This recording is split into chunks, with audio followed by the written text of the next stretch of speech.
Hello viewers, welcome to Deeps Mathematics. So இந்த வீடியோல என்ன பார்க்க போறோம்னு பாத்தீங்கன்னா நியூ தமிழ் புக்ல இருக்கக்கூடிய ஷார்ட்கட்ஸ் தாங்க நம்ம தெரிஞ்சுக்க போறோம். அதாவது 9th தமிழ் புக்குக்கான ஷார்ட்கட்ஸ் தான் தெரிஞ்சுக்க போறோம். ஆல்ரெடி ஃபர்ஸ்ட் இயர் ஃபுல்லா நம்ம கம்ப்ளீட் பண்ணிட்டோம். செகண்ட் இயர்ல ஒரு பகுதி முடிச்சிட்டோம். இப்போ வந்து புறநானூறு அதுக்கு அடுத்து வரக்கூடிய துணை வினைகள் தண்ணீர் இதை பற்றி தான் நம்ம தெரிஞ்சுக்க போகிறோம். ஸோ அது மட்டும் இல்லாமல் நம்ம சேனலில் ஆல்ரெடி தமிழ் ப்ரீவியஸ் கொஸ்டின் சொல்லிட்டு பார்த்துட்ருக்கோம். கிட்டத்தட்ட வந்து ஒரு 510 கொஸ்டின் ஃபுல்லாகவே நம்ம கம்ப்ளீட் பண்ணிட்டோம். குரூப் 4க்கான புக் ப்ரூஃப் எல்லாமே நம்ம பார்த்துட்டு தான் இருக்கோம். ஸோ அந்த வகையில் நம்ம ஒரு பேஜ் கம்ப்ளீட் பண்ணும்போது இந்த இடத்துல ஏதாவது ப்ரீவியஸ் கொஸ்டின் இருந்துச்சு அப்படின்னா கண்டிப்பாக நான் உங்களுக்கு அதையும் வந்து இன்டிமேட் பண்ணிடுவேன். அதையும் நீங்கள் மார்க் பண்ணி வச்சு படிச்சுக்கோங்க. அதாவது இப்போ புக் பேக்கில் வந்து கொஸ்டின்ஸ் வந்து கேட்டிருக்காங்களா, இல்லை புக் இன்டீரியரில் வந்து இந்த ப்ரீவியஸ் கொஸ்டின் நம்ம பார்த்துருக்கோம் நம்ம சேனலில், இந்த வருஷத்தில் நமக்கு அந்த கொஷின் வந்து கேட்கப்பட்டிருக்கு, அந்த மாதிரி விஷயங்கள் எல்லாமே அந்த ஸ்பாட்லேயே நான் சொல்லிடுறேன். நீங்கள் அதையும் நோட் பண்ணி வச்சு படிச்சுக்கோங்க. ஸோ ஆல்ரெடி 9th இயல் 1 ஷார்ட்கட்டுன்னு சொல்லிட்டு தனியாகவே நம்மளோட சேனலில் ப்ளேலிஸ்ட் வந்து க்ரியேட் பண்ணியிருக்கோம். இயல் 1க்காக அதை நீங்கள் அங்கே பார்த்துக்கோங்க. இயல் 2க்கு தனியாக வந்து ப்ளேலிஸ்ட் வந்து நாங்கள் க்ரியேட் பண்ணி வச்சுருக்கோம். அதையும் வந்து அங்கே பார்த்துக்கோங்க. இல்லை எங்களுக்கு மொத்தமாக ஒரே கோர்வையாக வந்து வேணும், அடுத்தடுத்த வீடியோ போகிற மாதிரி வேணும் அப்படின்னாலும் இந்த வீடியோ அப்லோட் ஆகும்போது உங்களுக்கு அந்த ப்ளேலிஸ்ட்டும் தனியாக வந்து க்ரியேட் ஆகிருக்கும். தனித்தனியாகவும் ப்ளேலிஸ்ட் இருக்கும், ஃபுல்லாகவும் ப்ளேலிஸ்ட் இருக்கும். வேணுங்கிறவங்க எது வேணுமோ அதை நீங்கள் கிளிக் பண்ணி யூஸ் பண்ணிக்கோங்க. ஸோ இன்றைக்கான ஃபர்ஸ்ட் லெசன் என்னென்னு பார்த்தீங்கன்னா இயல் 2ல் இருக்கக்கூடிய புறநானூறு தான் இப்போ வந்து ஃபர்ஸ்ட் பார்க்க போகிறோம். இதை எழுதினவர் யார் அப்படின்னு பார்த்தீங்கன்னா குடப்புலவியனார். சரிங்க, புறநானூறு குடப்புலவியனார் அப்படிங்கிறது எப்படி ஞாபகம் வச்சுக்கலாம்? இதுக்கு ஒரு சின்னதாக ஒரு ட்ரிக் சொல்லுங்கள் அப்படின்னு கேட்டிங்கன்னா, என்னோடய வீட்டில் ஒரு குடம் இருந்திருக்கு. சரிங்களா, அந்த குடத்தில் ஒரு புழு இருந்தனால அந்த தண்ணியை யூஸ் பண்ணுவோமா? பண்ண மாட்டேன். என்ன பண்ணுறேன், நான் புறநகரில் கொண்டு போய் கொட்டிட்டு வரேன். ஓகேங்களா, குடத்தில் புழு இருந்தனால என்ன பண்ணியிருக்கேன், புறநகரில் நான் கொண்டு போய் கொட்டிட்டு வந்துட்டேன். அப்போ குடத்தில் புழு இருந்துச்சுங்கிறது குடப்புலவியனார், புறநகர் அப்படிங்கிறது புறநானூறு. ஓகேங்களா, சரி. இப்போ நுழையும் முன்னில் நமக்கு ஏதாவது இம்பார்ட்டன்ட் பாயிண்ட் இருக்கா, ஏதாவது படிக்கணுமா, இல்லை ஏதாவது ப்ரீவியஸ் கொஸ்டின் இருந்துச்சா அப்படின்னு கேட்டிங்கன்னா ஒரு கொஸ்டின் வந்து நமக்கு கேட்கப்பட்டிருக்கு. என்னன்னு பார்த்தீங்கன்னா, நீர்நிலைகளை உருவாக்குபவர்களை உயிரை உருவாக்குபவர்கள் என்று போற்றினர். இது வந்து அந்த பிழைகள் இல்லாமல் எழுதுங்க, அந்த மாதிரி விஷயங்கள் வந்து 4 ஆப்ஷன், இந்த ஒரே ஸ்டேட்மெண்ட்டை 4 ஆப்ஷனாக டிஃப்ரெண்ட்டாக ஏதாவது மிஸ்டேக்ஸோடு கொடுப்பாங்க இல்லைங்களா, அதில் வந்து நமக்கு கேட்கப்பட்ட ஒரு ப்ரீவியஸ் கொஸ்டின் தான் இது. மார்க் பண்ணி வச்சுக்கோங்க. சரிங்களா, ஸோ அதுவும் இல்லாமல் நீர்நிலைகளை உருவாக்குபவர்களை உயிரை உருவாக்குபவர்கள் என்று போற்றினர். இந்த பாயிண்ட்டும் நமக்கு முக்கியமானது தான், தெரிஞ்சு வச்சுக்கோங்க.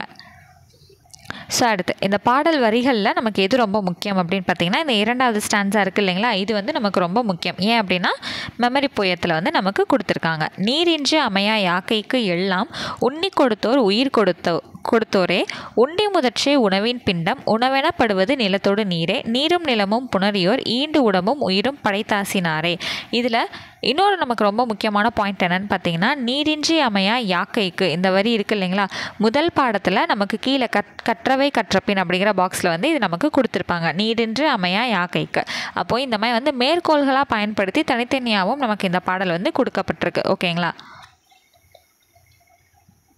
அடுத்து பார்த்திங்கன்னா அதே இயல் 2 முதல் பாடத்தில் வந்து உணவெனப்படுவது நிலத்தோடு நீரே அப்படின்னு சொல்லிட்டு புறப்பாடல் அப்படிங்கிறது நம்ம வந்து ஆல்ரெடி பார்த்துருந்தோம். சரிங்களா, ஸோ இந்த 2 பாயிண்ட்டும் வந்து நமக்கு தனியாக மேற்கோள்களாகவும் பயன்படுத்தப்பட்டிருக்கு. ஸோ ரொம்ப ரொம்ப முக்கியம், தெளிவாக தெரிஞ்சு வச்சுக்கோங்க. அது இல்லாமல் எந்த லைன் வந்து ரொம்ப முக்கியம் அப்படின்னு கேட்டிங்கன்னா, தள்ளாதோர் இவன் தள்ளாதோரே அப்படிங்கிறது ரொம்ப முக்கியம். இதை தெரிஞ்சுக்கோங்க. எந்த இடத்துல பயன்படுது அப்படிங்கிறத நான் பின்னாடி வரும்போது நான் உங்களுக்கு காட்டுறேன். ஓகே, இப்போ இந்த குடப்புலவியனார் வந்து புறநானூறு பாடல் வந்து பாடியிருக்காரு இல்லையா, இது யாரை பற்றி பாடியது அப்படின்னு பார்த்தீங்கன்னா பாண்டியன் நெடுஞ்செழியனை பாடியது. ஓகேங்களா, சரி. இந்த திணை வந்து பொதுவியல் திணை, துறை வந்து முதுமொழி காஞ்சி. அந்த திணைனா என்ன, துறைனா என்ன, அதாவது பொதுவியல் திணைனா என்ன, முதுமொழி காஞ்சினா என்னங்கிறத இப்போ நம்ம தெரிஞ்சுக்கலாம். இந்த வரி ரொம்பவே முக்கியங்க. பாண்டியன் நெடுஞ்செழியனை பற்றி பாடியதுங்கிறது ரொம்பவே முக்கியம், தெரிஞ்சு வச்சுக்கோங்க. சரி, இப்போ பொதுவியல் திணை அப்படின்னா என்னன்னு பார்த்தரலாம். வெற்றி முதல் புறத்திணைகளுக்கெல்லாம் பொதுவான செய்திகளையும் முன்னர் விளக்கப்படாத செய்திகளையும் கூறுவது பொதுவியல் திணையாகும். அதாவது வெற்றியிலேருந்து ஸ்டார்டிங்லேருந்து போருக்கு போவாங்க, போருக்கு போகும்போது வந்து இந்த மாதிரி சூடிட்டு வந்து போவாங்க, அந்த மாதிரி இந்த பூக்கள்லாம் சொல்லிட்டு போவாங்க, அந்த மாதிரி கருத்துக்கள்லாம் இருக்குது இல்லைங்களா. ஸோ அதில் வந்து பொதுவான கருத்துக்கள் என்னென்ன சொல்லியிருக்கோ அதையும் இதுவரைக்கும் சொல்லாத கருத்துக்கள் எது இருக்கோ அதையும், இந்த மாதிரி 2 பாயிண்ட்டாக வந்து பொதுவியல் திணையில் வந்து விளக்கப்பட்டிருக்கு. சரிங்களா, ஓகே. அடுத்தது இந்த துறையில் முதுமொழி காஞ்சி துறை அப்படின்னா என்னென்னு பார்த்தீங்கன்னா, அறம் பொருள் இன்பம் என்னும் முப்பொருள்னது உறுதி தரும் தன்மையை கூறுதல். சரி, நீங்கள் வந்து இந்த காலத்தில் அறம் இருந்துச்சு, பொருள் இருந்துச்சு, இன்பம் இருந்துச்சு எல்லாம் சொல்கிறீங்க, சரி அதுக்கான ப்ரூஃப் என்னங்க, அந்த மாதிரி வந்து ஒரு உறுதித்தன்மை கொடுங்க அப்படின்னு நம்ம கேட்போம் இல்லைங்களா. அந்த மாதிரி அந்த கருத்துக்களுக்கு ஏற்ற மாதிரி உறுதித்தன்மையை வந்து கொடுக்கக்கூடியதான் இந்த முதுமொழி காஞ்சித்துறை அப்படிங்கிறது சொல்கிறாங்க. ஓகே, இப்போ அடுத்தது வந்து சொல்லும் பொருளும் ரொம்ப ரொம்ப முக்கியமான ஒரு விஷயம். ஓகேங்களா, எது ஸ்ட்ரெயிட்டாக வந்து டேரெக்டாக அமைக்க புரியுமோ அதெல்லாம் விட்டுடலாம். எதுக்கு ஷார்ட்கட் வைக்கணுமோ அதுக்கு வந்து நான் உங்களுக்கு சொல்லிடுறேன். யாக்கை அப்படிங்கிறது உடம்புங்கிறது எல்லாருக்குமே தெரிஞ்ச விஷயம் தான். ஓகேங்களா. அடுத்து புணரியோர் அப்படின்னா தந்தவர், புணர்ந்தவர் அப்படின்னா கொடுப்பவர்ங்கிறது நம்ம ஆல்ரெடி படிச்சிருக்கோம். ஓகேங்களா. அப்போ புணரியோர் அப்படின்னா தந்தவர், இதுவும் ஆல்ரெடி படித்ததான். ஸோ இதுக்கு வந்து எந்த ஷார்ட்கட்டும் தேவையில்லை. புன்புலம் அப்படின்னா புள்ளிய நிலம், புன்புலம்னா புள்ளிய நிலம்.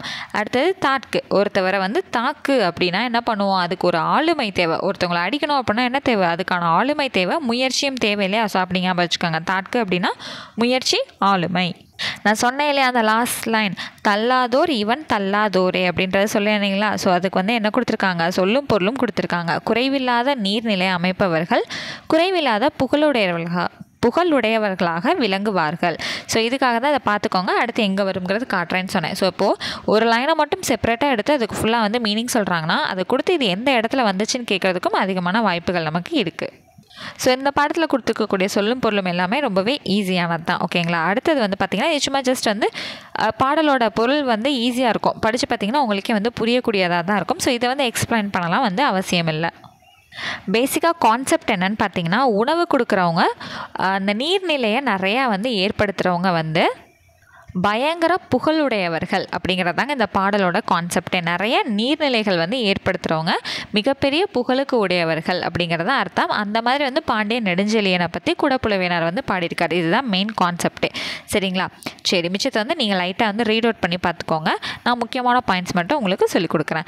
அடுத்தது இலக்கண குறிப்பு ரொம்ப ரொம்ப முக்கியம் நமக்கு. மூதூர், நல்லிசை, புன்புலம் இது எல்லாமே பார்த்தாலே தெரியுது நமக்கு பண்பு தொகைகள் தான் அப்படிங்கிறது. அடுத்து நிறுத்தல், அந்த தல் அல்லது அல் அப்படின்னு வந்தாலே என்னன்னு சொல்லி கொடுத்துருக்கேன், தொழிற்பெயர்னு சொல்லி கொடுத்துருக்கேன்னா இந்த நிறுத்தல் அப்படிங்கிறது வந்து நமக்கு 2 தடவை ப்ரீவியஸ் கொஸ்டினில் வந்து கேட்கப்பட்டிருக்கு. அதுவும் 2023 வந்து நமக்கு கேட்கப்பட்டிருக்கு. ஸோ இதை மார்க் பண்ணி வச்சுக்கோங்க. நிறுத்தல் அப்படிங்கிறது வந்து தொழிற்பெயர். ஸோ நமக்கு நிறுத்தல்ங்கிறது என்ன அப்படிங்கிற இலக்கண குறிப்பும் இப்படியும் கேட்டிருக்காங்க. இன்னொன்று எந்த வகையில் கேட்டிருக்காங்கன்னா, இதில் இந்த 4 ஆப்ஷன் கொடுத்துட்டு ABCD 4 ஆப்ஷன் கொடுத்துட்டு இதில் எந்த ஆப்ஷன் தொழிற்பெயருக்கு சரியானது அப்படின்னு சொல்லி நிறுத்தல்ங்கிறது கேட்டிருக்காங்க. உங்களுக்கு என்னடா இது இப்படிலாமா கேட்டாங்க அப்படின்னு நம்பிக்கை இல்லாமல் இருந்துச்சுன்னா நம்மளோட சேனலே தினம் 10 தமிழ் ப்ரீவியஸ் கொஸ்டின் சொல்லிட்டு ஒரு பிளேலிஸ்ட் இருக்கும். அதில் செக் பண்ணி பார்த்தீங்கன்னா இந்த கொஸ்டின் உங்களுக்கு கிடைக்கும். ஸோ இதையும் மார்க் பண்ணி வச்சுக்கோங்க. அமையா அப்படிங்கிறது, இப்போ அமையும் அப்படின்னா அது ஓகே. அமையாது அப்படின்னா ஒரு எதிர்மறையான வார்த்தை தான். அப்போ இது என்னங்க வரும், ஈறுகெட்ட எதிர்மறை பெயரெச்சம். ஈறுகெட்ட எதிர்மறை பெயரெச்சத்துக்கும் இலக்கண குறிப்பு கேட்டு நமக்கு வந்து கொஸ்டின்ஸ் வந்து கேட்டிருக்காங்க. இது அதுக்கான மாடல் அப்படின்னு சொல்லி நீங்கள் மார்க் பண்ணி வச்சுக்கோங்க. ஓகேங்களா.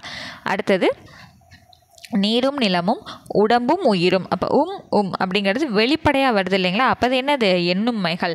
அந்த உம்முங்கிறது மறைஞ்சு வந்திருந்தால் மட்டும்தான் உவமை தொகை. வெளிப்படையாக வந்துருச்சு அப்படின்னா எண்ணுமை. சரிங்களா. இது வந்து நிறைய பேர் வந்து டவுட் கேட்டுகிட்டே இருந்தீங்க, அதனால் கிளாரிஃபை பண்ணுறேன். அடுத்தது அடுப்போர் அப்படிங்கிறது என்னென்னு பார்த்தீங்கன்னா வினைத்தொகை. இந்த ஆடும் கிளை, ஆடிய கிளை, ஆடும் கிளை அந்த மாதிரி வந்து வரும் இல்லைங்களா. ஸோ அந்த மாதிரி தான், அதுதான் என்னது, வினைத்தொகை. கொடுத்தோர், இது ஆக்சுவலாக ஒரு ப்ரீவியஸ் கொஸ்டின். வினையாளனையும் பெயருக்கான கரெக்டான ஆன்சர் வந்து சூஸ் பண்ணுங்கள் அப்படின்றதுல வந்து கொடுத்தோருங்கிறது ப்ரீவியஸ் கொஸ்டினில் ஆப்ஷனில் வந்து இருந்துச்சு. ஸோ இதையும் மார்க் பண்ணி வச்சுக்கோங்க. இது எல்லாமே நம்ம எப்படி சொல்கிறோம் அப்படின்னா, நம்ம சேனலில் ப்ரீவியஸ் கொஸ்டின் நம்மளே ரெகுலராக பார்த்துட்டு தாங்க இருக்கோம். ஸோ அதில் பார்த்ததை வச்சு தான் ஃபுல்லாக வந்து சொல்லிட்டு இருக்குது. ஓகேங்களா. இலக்கண குறிப்பு தனித்தனியாக இத்தனைலாமா கேட்டாங்கன்னா இத்தனைலாம் கேட்டிருக்காங்க. 2023 புது கொஸ்டின்ஸ்லாம் நம்ம சேனலில் எடுத்து பார்த்து போட்டுட்டு இருந்தப்போ இது எல்லாமே அதில் இடம் பெற்றிருக்கு. ஓகே. அடுத்தது வந்து நெக்ஸ்ட் பேஜ் வந்து நம்ம போயிடலாம். அடுத்தது பார்த்திங்கன்னா நிறுத்தல் அப்படிங்கிறதுக்கு பகுபத உறுப்பிலக்கணம். பகுபத உறுப்பிலக்கணம் நமக்கு தேவையில்லைங்க. இதை நம்ம எதுக்கு யூஸ் பண்ணிக்கலாம்னு பார்த்திங்கன்னா, ஒரு வார்த்தையை கொடுத்துட்டு வேர்ச்சொல் கண்டுபிடிங்க அப்படின்னு சொல்லி கேட்பாங்க இல்லைங்களா, அதுக்கு நம்ம யூஸ் பண்ணிக்கலாம். இப்போ நிறுத்தல் அப்படின்னா நான் என்ன சொல்லி கொடுத்துருக்கேன், பகுபத உறுப்பிலக்கணம் படி பிரித்தா அதில் வரக்கூடிய பகுதி தான் நம்மளோட வேர்ச்சொல்னு சொல்லி கொடுத்துருக்கேன்னா, அப்போ நிறுத்தலுக்கான வேர்ச்சொல் நிறு. கொடுத்தோர் அப்படிங்கிறதுக்கான வேர்ச்சொல் வந்து கொடு. ஓகேங்களா. அவ்வளோதான், முடிஞ்சிருச்சு. அடுத்தது நூல்வெளி வந்து பார்த்தரலாம். 8 தொகை நூல்களில் ஒன்று புறநானூறு. இது நமக்கு தெரிஞ்ச விஷயம் தான். 8 தொகையில் ஒன்று வரக்கூடியதான் புறநானூறு. இது பண்டைய வேந்தர்களின் வீரம், வெற்றி, கொடை குறித்தும் குறுநில மன்னர்கள், புலவர்கள், சான்றோர்கள் உள்ளிட்டவர்களின் பெருமைகளை பற்றியும் அன்றைய மக்களின் புற வாழ்க்கையை பற்றியும் கூறுகிறது. இந்நூல் பண்டை தமிழர்களின் அரிய வரலாற்று செய்திகள் அடங்கிய பண்பாட்டு கருவூலமாக திகழ்கிறது. இந்த நூல்வெளி இருக்குது இல்லைங்களா, இது நமக்கு இந்த தமிழ்லையும் பொது தமிழ்லையும் யூஸ் ஆகும். யூனிட் 8 சங்க இலக்கியம் இருக்குது இல்லையா, அதுக்கும் இது ரொம்ப ரொம்ப முக்கியமானது. சங்க இலக்கியம் அந்த பிளேலிஸ்ட்டை நம்ம சேனலை வந்து ஃபாலோ பண்ணுறவங்களுக்கு இந்த பாக்ஸ் கண்டிப்பாக நல்லாவே ஞாபகம் இருந்திருக்கும். யூனிட் 8ல் புறநானூரில் இந்த பாயிண்ட்ஸ் எல்லாமே நம்ம பாயிண்ட் பை பாயிண்ட்டாக வந்து நம்ம எல்லாமே வந்து படித்தோம். இது வந்து பேசிக்காக புறநானூறு பற்றி எல்லாருக்கும் தெரிஞ்சது தான். ஸோ ஸ்ட்ரைட்டாக வந்து அடுத்து போயிட்டோன்னு பார்த்தீங்கன்னா, குளம் தொட்டு கோடு பதித்து வழி சீத்து உளம் தொட்டு உளவியல் ஆக்கி வளம் தொட்டு பாகுபடும் கிணற்றோடு என்று இவ்வையும் பார்ப்படுத்தான் ஏகும் சொர்க்கத்து இனிது. ஸோ இது எந்த நூல்லேருந்து எடுக்கப்பட்டிருக்குன்னு பார்த்தீங்கன்னா சிறுவஞ்சமூலம். சிறுவஞ்சமூலங்கிறது நமக்கு ஸ்ட்ரைட்டாக சிலபஸில் கவர் ஆகுது இல்லைங்களா. ஸோ இது வந்து ரொம்ப ரொம்ப முக்கியம். இந்த பாடலும் இது வந்து இந்த பாடல் இடம்பெற்ற நூல் வந்து சிறுவஞ்சமூலங்கிறது தெளிவாக தெரிஞ்சு வச்சுக்கோங்க சரிங்களா. குளம் தொட்டு கோடு பதித்து வழி சீத்து உளம் தொட்டு உளவையல் ஆக்கி வளம் தொட்டு பாகுபடும் கிணற்றோடு என்று இவ்வையும் பார்வடுத்தான் ஏகும் சொர்க்கத்து இனிது. தொட்டு தொட்டு தொட்டு தொட்டுன்னு வந்துச்சு அப்படின்னா அது சிறுவஞ்சமூலம் சரிங்களா. அவ்வளோதான் முடிஞ்சிருச்சு. அடுத்து பார்த்தீங்கன்னா இந்த பாக்ஸ் வந்து ரொம்ப ரொம்ப முக்கியமான ஒன்றுங்க. தெளிவாக படித்து வச்சுக்கோங்க. உண்டி கொடுத்தோர் உயிர் கொடுத்தோரே சரிங்களா. இது வந்து யார்? குடப்புலவியனார். இப்போ தானே உள்ள பாடலில் பார்த்தோம். 9 நாளி உடுப்பவை 2. இது எல்லாமே வந்து புறநானூரில் கேட்கப்பட்ட லைன்ஸ் தான் வந்து கொடுத்துருக்காங்க. ஸோ தெளிவாக படித்து வச்சுக்கோங்க. நமக்கு இதில் ஏதாவது ஒரு லைனாக கொடுத்துட்டு இது எந்த நூல்னு கேட்குறதுக்கு நிறைய பாசிபிலிட்டிஸ் வந்து இருக்குது சரிங்களா. அப்போ உண்டி கொடுத்தோர் உயிர் கொடுத்தோரே 9 நாளி உடுப்பவை 2 யாதும் ஊரே யாவரும் கேளீர் சான்றோன் ஆக்குதல் தந்தைக்கு கடனே நன்னடை நல்கள் வேந்தற்கு கடனே உற்றுளி உதவியும் உருபொருள் கொடுத்தும் பிச்சை நிலை முனியாது கற்றல் நன்றே. ஸோ இந்த 5 வரிகளுமே எங்கே இடம்பெற்றிருக்கு அப்படின்னா புறநானூரில் வந்து இடம்பெற்றிருக்கு. இந்த உண்டி கொடுத்தோர் உயிர் கொடுத்தோரே அப்படிங்கிறது வந்து குடப்புலவினார் சொன்னது. யாதும் ஊரே யாவரும் கேளீருங்கிறது கணியன் பூங்குன்றனார் சொன்னது. 8th நியூ தமிழ் புக்கில் வந்து இடம்பெற்றிருக்கு ஓகேங்களா. மற்ற 3மே வந்து யார் சொல்லியிருக்காங்க எந்த இதில் வந்து இடம்பெற்றிருக்கோங்கிறத அந்த யூனிட் 8 சங்க இலக்கியங்களில் புறநானூறு பாடலில் வந்து நான் சொல்லியிருக்கேன். ஸோ அதை வந்து தெரிஞ்சுக்கோங்க. ஸோ ஃபஸ்ட்டு டாப்பிக்கான புறநானூறு பார்த்து முடிச்சிட்டோம். அடுத்து தண்ணீர். இது வந்து ஒரு துணை பாடம் சரிங்களா. தண்ணீர் அப்படிங்கிறது எழுதினவர் யார்? கந்தர்வன் ஓகேங்களா. ஸோ இதை எப்படி ஞாபகம் வச்சுக்கலாம் அப்படின்னு பார்த்தீங்கன்னா அருந்ததி படத்தில் வந்து கந்தர்வ கோட்டைக்குள்ளே வந்து போவாங்க இல்லையா. அந்த காரில் போகிற 2 பேர் வந்து தண்ணி தாகமாக இருக்குது அப்படின்னு சொல்லிட்டு கந்தர்வ கோட்டைக்குள்ளே வந்து போகிறாங்க ஓகேங்களா. ஸோ அதை வந்து ஞாபகம் வச்சுக்கோங்க. அப்போ தண்ணீர் வேணும்னு சொல்லிட்டு கந்தர்வ கோட்டைக்குள்ளே வந்து போகிறாங்க. கந்தர்வன் அப்படின்னு எழுதினவர். இவரோட நூல்வெளி மட்டும் நம்ம தெரிஞ்சுக்கிட்டால் போதுமானது. இந்த கதை வந்து நமக்கு பெருசாக தேவையில்லைங்க. ஸோ நூல்வெளி மட்டும் தெரிஞ்சுக்கிட்டாலே ரொம்பவே போதுமானது இந்த பாடத்துக்கு. சரி, இந்த கந்தர்வன் அப்படிங்கிறவரோட இயற்பெயர் என்னன்னு பார்த்தீங்கன்னா நாகலிங்கம். தண்ணி தேடி அந்த கோட்டைக்குள்ளே போகும்போது நாகப்பாம்பு வந்து வந்துடுது ஓகேவா. அப்போ நாகலிங்கம். அடுத்தது இவர் ராமநாதபுரம் மாவட்டத்தை சேர்ந்தவர். தமிழ்நாடு அரசின் கருவூல கணக்குத்துறையில் பணியாற்றியவர்.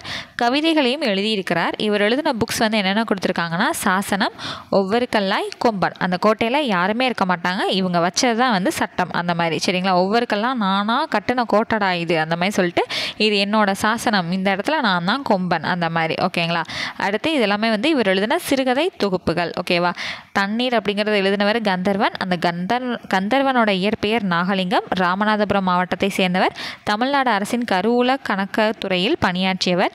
இவர் வந்து எழுதின சிறுகதைகளோட தொகுப்பு என்னென்னா சாசனம், ஒவ்வொரு கல்லாய், கொம்பன். அவ்வளோதான். உங்களுக்கு ஈஸியாக இருக்கும்னு நான் நினைக்கிறேன். ஸோ கற்பவை கற்றப்பின்லாம் பாயிண்ட் எதுவுமே இல்லைங்க. அடுத்து ஸ்ட்ரைட்டாக வந்தோன்னா இலக்கண பகுதி. இந்த இலக்கண பகுதியும் மொழித்திறன் பயிற்சியும் பார்த்தோன்னா இந்த யூனிட்டே நமக்கு முடிஞ்சிடும்.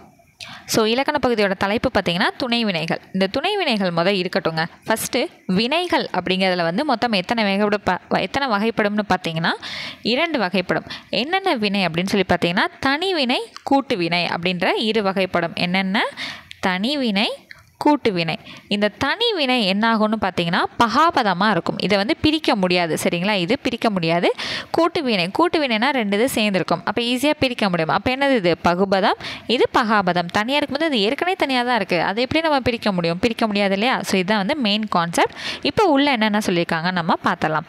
வினை வினை அப்படிங்கிறது என்னன்னு தெரியும். ஒரு வேலையை குறிக்கக்கூடியதான் வினை அப்படிங்கிறது தெரியும். அதாவது இங்கிலீஷில் சொல்லப்போனால் வேர்ப், அதுதான் வினைங்கிறது நமக்கு தெரியும் இல்லையா. ஸோ அதில் என்னென்ன டைப்புன்னு நான் சொன்னேன். தனி வினை, கூட்டு வினை அப்படின்னு சொல்லிட்டு 2 வகைப்படும்னு சொன்னேன்னா ஸோ அதுதான் இதில் வந்து கொடுத்துருக்காங்க. ஸோ இப்போ நீங்கள் என்ன பண்ணுறீங்க அப்படின்னா புக்கில் நான் சொன்னேன் இல்லையா வினைங்கிறது 2 வகை அப்படின்னு சொல்லி ப்ராக்கெட் போட்டுக்காங்க. இது இப்படி தனியாக பிரித்து தனி வினை, கூட்டு வினைன்னு எழுதிக்காங்க ஓகேவா. எழுதினதுக்கப்புறம் இங்கே கீழே போட்டு இது பகாபதம், இது பகுபதம்னு எழுதி வச்சுக்கோங்க. கிட்டத்தட்ட ஒரு 1/2 பேஜ் இதிலே வந்து உங்களுக்கு முடிஞ்சு போயிடும். அதாவது இப்போ நீங்கள் போட்டிங்க இல்லையா ட்ரீ, இந்த என்ன இங்கே ஒரு வார்த்தை, இங்கே ஒரு வார்த்தை, இங்கே ஒரு வார்த்தை, 1 2 3 4 அந்த 5 வார்த்தையிலே உங்களுக்கு ஒரு 1/2 பேஜோட கண்டென்ட் உங்களுக்கு இதுக்குள்ளே அடங்கிடும். அப்போ ரிவைஸ் பண்ணுறதுக்கு உங்களுக்கு ரொம்ப யூஸ்ஃபுல்லாக வந்து இருக்கும். உள்ள தேடிக்கிட்டு இருக்க வேண்டிய அவசியம் இருக்காது சரிங்களா. தனி வினைங்கிறத நான் என்ன சொன்னேன்? பிரிக்க முடியாது. அது வந்து பகாபதம் அப்படின்னு சொன்னேன் இல்லைங்களா. இப்போ இது வந்து தனி வினை அடிகளை கொண்ட வினைச்சொற்களை தனி வினை என்பர். ஓகே, அவ்வளோதான் முடிஞ்சிருச்சு. ஓகேங்களா. பகாபதம்ங்கிறது இங்கே இருக்குது. தனி வினைனாலே என்ன தான் வரும்? தனி வினை அடிகள் தானே வரும். அவ்வளோதான் முடிஞ்சிருச்சு. கூட்டு வினைங்கிறது என்ன வரும்? கூட்டு வினை அடிகளை கொண்ட வினைச்சொற்களை கூட்டு வினை என்பர். அவ்வளோதான். விளையாட பார்த்தேன். ஸோ இது ரெண்டும் சேர்ந்தது தான் கூட்டு வினை. இங்கே கொடுத்துருக்காங்க பாருங்கள். ஆசைப்பட்டேன், கண்டுபிடித்தார்கள், தந்தி அடித்தேன். ஸோ இதெல்லாம் வந்து என்னது? கூட்டு வினையடிகளுக்கான எடுத்துக்காட்டு. இது வந்து பகுபதமாக இருக்கும். ஆசைப்பட்டேன், கண்டுபிடித்தேன், தந்தி அடித்தேன் சொல்லிட்டு என்ன பண்ண முடியும்? நம்மளால் பிரிக்க முடியும் இல்லைங்களா. ஸோ அதுதான் கூட்டு வினை. அவ்வளோதான். சொன்ன மாதிரி அரை பேஜுக்கான கண்டென்ட்டு நம்ம முன்னாடி சின்னதாக ஒரு இன்ட்ரடக்ஷன் கொடுத்துட்டு நம்ம உள்ளே வந்துட்டோம். அடுத்தது கூட்டு வினை வந்து எத்தனை வகைப்படும்னு பார்த்தீங்கன்னா 3 வகையாக வந்து பிரிக்கலாம். என்னென்னு பார்த்தீங்கன்னா பெயர் கூட்டல் வினை, அடுத்தது வினை கூட்டல் வினை, அடுத்தது இடை கூட்டல் வினைன்னு சொல்லிட்டு 3 வகையாக நம்மளால் பிரிக்க முடியும். அவ்வளோதான். இந்த பெயர் வினைக்கு 3 எடுத்துக்காட்டு இருக்குது. தந்தி அடி, ஆணையிடு, கேள்விப்படு அப்படின்னு சொல்லிட்டு. அதே போல் வினை கூட்டல் வினை அப்படின்னு பார்த்திங்கன்னா இப்போது இதுக்கு வந்து உங்களுக்கு எக்ஸ்பிளைன் பண்ணிடுறேன். இந்த தந்தி அடி அப்படின்றது இருக்குது இல்லைங்களா. தந்திங்கிறது வந்து பெயர், அடி அப்படிங்கிறது ஒரு வினை. அப்போ இதில் இந்த பெயர் கூட்டல் வினை தந்தி அடி அப்படிங்கிறது ரெண்டும் சேர்ந்து ஒரு வினை ஆயிடுது. சரிங்களா. இதுதான் பெயர் கூட்டல் வினை. அப்போ வினை கூட்டல் வினைங்கிறது ரெண்டுமே எப்படியா தான் இருக்கும், ஏதோ ஒரு செயலை தான் குறிக்கும். சரிங்களா. அப்போ கண்டு பிடிங்கிறத பிரித்தா கண்டு பிடி, கண்டுங்கிறது ஒரு வினை தான், பிடிங்கிறதும் ஒரு வினை தான். இந்த வினை கூட்டல் வினையும் சேர்ந்து என்னவாக தான் மாறுது? வினையாக தான் மாறுது. அடுத்தது இடைக்கூட்டல் வினைங்கிறது ஒரு டைப்பு. அதுவும் சேர்ந்து என்னவா மாறும்? வினையாக மாறும். முன் பின் கீழ் இது எல்லாமே ஒரு இடை. அப்போ ஏறு பற்றி இறங்குங்கிறதுலாம் ஒரு வினை. இது கூட சேர்ந்து இதுவும் என்ன ஆகுது? வினையாகுது. அப்போ கூட்டு வினைங்கிறதுல என்னென்ன அங்கே வருது? பெயர் கூட்டல் வினை, வினை கூட்டல் வினை, இடை கூட்டல் வினை. சரிங்களா. இப்போ அடுத்து வினையை வந்து எப்படி பார்க்கலான்னு பார்த்தீங்கன்னா முதல் வினை, துணை வினை. இப்போ கூட்டு வினையிலே பார்த்தோம் இல்லையா, 2 வினை வருது. அப்போ எதுக்குங்க இம்பார்ட்டன்ஸ் அதிகம், எதுக்கு இம்பார்ட்டன்ஸ் கம்மி அப்படின்னா முதல் வினைக்கு இம்பார்ட்டன்ஸ் அதிகம், துணை வினைக்கு இம்பார்ட்டன்ஸ் கம்மி. ஓகேவா. முதல் வினையை சார்ந்து வரக்கூடியது தான் துணை வினை. இப்போ கண்டு பிடிங்கிறதுல கண்டுங்கிறது முதல் வினை, அதை சார்ந்து வர்றது தான் பிடி அப்படிங்கிறது. ஓகேங்களா. ஓகே, இதோட மெயின் கான்செப்ட் வந்து நம்ம தெரிஞ்சுக்கிட்டோம். உள்ளுக்குள்ளே இன்னொரு என்ன கண்டென்ட் தெரிஞ்சுக்க வேண்டியதுக்குன்னா சொற்பொருள் அப்படின்னா லெக்சிக்கல் மீனிங். நமக்கு வந்து இந்த வார்த்தையை கொடுத்து தமிழாக்கம் என்னங்கிறத நமக்கு கேட்குறதுக்கு அதிக வாய்ப்புகள் வந்து இருக்குது. அதனால் அதை தெரிஞ்சு வச்சுக்கோங்க. ஸோ அடுத்து வந்து என்னென்னா ஓட பார்த்தேன் அப்படிங்கிறதுல ஓடன்றதுக்கு என்ன முக்கியத்துவம் இருக்குது, பார்த்தேங்கிறதுக்கு என்ன இருக்குது, எழுதி பார்த்தேங்கிறதுக்கு என்ன. ஸோ இதெல்லாம் வந்து ஜஸ்ட் வந்து வாசித்து தெரிஞ்சு வச்சுக்கோங்க. ஸோ இந்த கூட்டு வினையில் நான் சொன்னேன் இல்லைங்களா, கூட்டு வினையில் ஃபஸ்ட்டு வரக்கூடிய வார்த்தை முதல் வினை, அடுத்து வரக்கூடிய வார்த்தை துணை வினைன்னு சொன்னேன் இல்லையா, அதுக்கான எக்ஸ்ப்ளனேஷன் இங்கே வந்திருக்கும். ஸோ அதை பற்றி நம்ம முன்னாடி டிஸ்கஸ் பண்ணிட்டோம். ஸோ அதனால் இதில் வந்து பெருசாக பார்க்குறதுக்கு ஒன்றும் இல்லை. ஸோ இது வந்து ரொம்பவே முக்கியம், தெரிஞ்சு வச்சுக்கோங்க. துணை வினைகளில் தமிழில் வந்து பார்த்திங்க அப்படின்னா மொத்தம் 40 துணை வினைகள் இப்போ வந்து இருக்குது தற்காலத்தில். ஸோ அந்த விஷயத்தை தெரிஞ்சுக்கோங்க. இது வந்து ஃபுல்லாக எக்ஸாம்பிள்ஸுங்க. இரு அப்படிங்கிற ஒரு வினையடியை வச்சு முதல் வினை எப்படி வரும், துணை வினை வந்து எப்படி வரும் அப்படிங்கிறத நீங்கள் தெரிஞ்சுக்கிறது. புத்தகம் மேசையில் இருக்கிறது. ஸோ இந்த இருங்கிறது இங்கே இடம் பெற்றிருக்கா. ஸோ இருக்கிறது அப்படிங்கிறது ஃபஸ்ட்டு வந்திருக்கு, அது முதல் வினை. நான் மதுரைக்கு போயிருக்கிறேன், போயிருக்கிறேன்ல இருங்கிறது நடுவில் வந்திருக்கு. போங்கிறது முதல் வினையாக இருக்குது, இருக்கிறேன்றதில் அந்த இருங்கிறது துணை வினையாக வந்து இடம்பெற்றிருக்கு. ஸோ இது தாங்க அதுக்கான வித்தியாசங்கள். ஸோ அடுத்து ரொம்ப முக்கியமானது என்னன்னு பார்த்தீங்கன்னா இங்கே இருக்குது. ஸோ தமிழில் போலவே முதல் வினை துணை வினையெல்லாம் எங்கே இடம்பெற்றிருக்குன்னு பார்த்தீங்கன்னா ஜப்பானிய மொழி. ஓகேவா. தமிழுக்கு ஜே அப்படின்னு சொல்லி வச்சுக்கோங்க. தமிழுக்கு ஜே அப்படின்னு சொல்லி வச்சுக்கிட்டிங்க அப்படின்னா, இது ஜான் எழுதியிருக்கேன். ஸோ ஜே எப்படி வேணுமோ அப்படி வச்சுக்கோங்க, இல்லைனா ஜெய் அப்படி கூட வச்சுக்கோங்க. ஓகேவா. இல்லைனா தமிழில் வந்து இப்படி எழுதி வச்சுக்கோங்க, தமிழுக்கு ஜே அப்படின்னு எழுதி வச்சுக்கிட்டிங்கன்னா தமிழ் ஜப்பான் இது ரெண்டுலேயுமே எப்படி இருக்காம், தமிழ் மொழி ஜப்பானிய மொழியில் முதல் வினை துணை வினை எல்லாமே இடம்பெற்றிருக்கு. ஸோ அவ்வளோதான், முடிஞ்சிருச்சா. ஸோ இதுக்கடுத்து மொழித்திறன் பயிற்சிகளில் எங்கே ப்ரீவியஸ் இயர் கொஷின்ஸ் வந்து கேட்கப்பட்டிருக்குங்கிற விஷயத்த சொல்கிறேன், நீங்கள் மார்க் பண்ணி வச்சுக்கோங்க. ஸோ இங்கே வந்து பார்த்தீங்கன்னா பேஜ் நம்பர் 56 ஃபஸ்ட்டு கொஷினே 2 தடவை ரிப்பீட்டட் ஆகிருக்குங்க. மிசை, அதாவது 2023 மட்டும் 2 தடவை வந்து கேட்கப்பட்டிருக்கு. மிசை என்பதன் எதிர்ச்சொல் என்ன? மிசை அப்படின்னா மேலேங்கிறது நமக்கு தெரியும், அதோட எதிர்ச்சொல் தான் கேட்கப்பட்டிருக்கு. அப்போ என்னது? ஆப்ஷன் ஏல இருக்கக்கூடிய கீழே.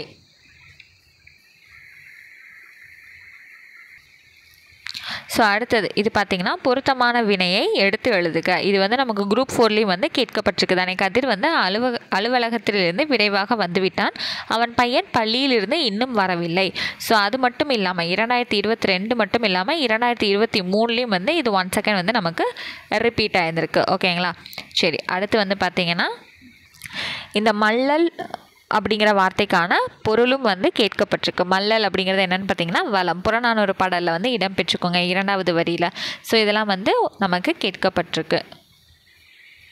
அதுக்கடுத்து பிழை நீக்கி எழுதுக அப்படின்னு சொல்லி நம்மக்கிட்ட 2 கேள்விகள் வந்து ஒரே இடத்துலேருந்து கேட்கப்பட்டிருக்கு வரிசையாகவே. ஸோ என்னன்னு பார்த்தீங்கன்னா, இந்த சர் ஆர்தர் காட்டன் கல்லணையின் கட்டுமான ஊற்றி கொண்டு தௌலீஸ்வரம் அணையை கட்டியதுன்னு கொடுத்துட்டு கட்டினார் அப்படிங்கிறத நமக்கு பிழை இல்லாமல் ஒரு வாக்கியம் வந்து கொடுத்துருப்பாங்க. ஸோ இது வந்து ஒரு ப்ரீவியஸ் கொஸ்டின் 2023. அடுத்தது பார்த்தீங்கன்னா, மலையே பயிர் கூட்டமும் உயிர் கூட்டமும் வாழ பெருந்துணை புரிகின்றன அப்படின்னு கொடுத்துட்டு புரிகின்றது அப்படின்னு மாற்றி எழுதணும் நம்ம. ஓகேங்களா? ஸோ இது ரெண்டுமே வந்து 2023 கேட்கப்பட்ட ப்ரீவியஸ் கொஸ்டின். ஸோ அடுத்து வந்து ஃபைனலாக அப்படியே வந்தீங்கன்னா, கலைச்சொல் அறிவோம் அப்படிங்கிறது அப்படியே ஃபுல்லாக அந்த 4மே நமக்கு ஒரே கொஸ்டினாக வந்து கேட்கப்பட்டிருக்கு இந்த வருஷம் 2023 கேள்வியில். ஸோ இங்கே இருக்குது பாருங்களேன், இதை அப்படியே நமக்கு கேட்டிருக்காங்க. கோனிக்கல் ஸ்டோன்னா குமிழிக்கல், வாட்டர் மேனேஜ்மெண்ட்னா நீர் மேலாண்மை, இரிகேஷன் டெக்னாலஜினா பாசன தொழில்நுட்பம், ட்ராபிக்கல் ஜோனுங்கிறது வெப்பமண்டலம். ட்ராபிக்கல் ஜோன் வந்து தனியாகவும் ஒரு தடவை கேட்டிருக்காங்க. இதை 4 மொத்தமாகவே நமக்கு ஒரே கேள்வியாக வந்து கேட்டுருந்துருக்காங்க. ஸோ இதையும் வந்து மார்க் பண்ணி வச்சு படிச்சுக்கோங்க.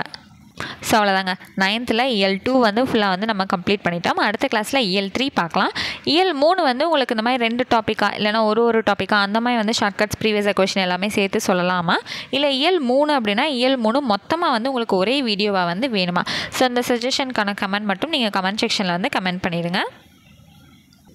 ஸோ 9th ஃபஸ்ட் இயலுக்கான பியூராக ஃபுல்லாக ஷார்ட்கட் அந்த திராவிட மொழிகள் அப்படின்னா 28 மொழிகளுக்கான ஷார்ட்கட்டு. ஸோ அதெல்லாம் எப்படி ஞாபகம் வச்சுக்கணும், அந்த புக்ஸ் எல்லாம் எப்படி ஞாபகம் வச்சுக்கணும், ஸோ அது எல்லாத்துக்குமே வந்து ஷார்ட்கட்ஸ்லாம் போட்டு இயல் 1 வந்து தனியாகவே ப்ளேலிஸ்ட் வந்து க்ரியேட் பண்ணியிருக்கேன். இயல் 2க்கும் தனி ப்ளேலிஸ்ட் இருக்குது. இயல் 1 மற்றும் 2 ரெண்டுமே இப்போ அடுத்து வந்து 3, 4, 5 9 இயல் வரைக்கும் போகிறதுனால உங்களுக்கு நான் ஒரே ப்ளேலிஸ்ட் ஆகும். ஸோ 3 வகையான ப்ளேலிஸ்ட் வந்து உங்களுக்கு கிடைக்கும். ஸோ யூஸ் பண்ணி படிச்சுக்கோங்க. இந்த வீடியோஸ் எல்லாமே உங்களுக்கு பிடிச்சிருந்துச்சு அப்படின்னா கண்டிப்பாக லைக் பண்ணி நம்ம சேனலுக்கு சப்ஸ்கிரைப் பண்ணுங்கள். உங்கள் ஃப்ரெண்ட்ஸ்க்கும் ஃபார்வர்ட் பண்ணி சப்போர்ட் பண்ணுங்கள். ஸோ நெக்ஸ்ட் கிளாஸில் மீட் பண்ணுறேன். தேங்க்யூ.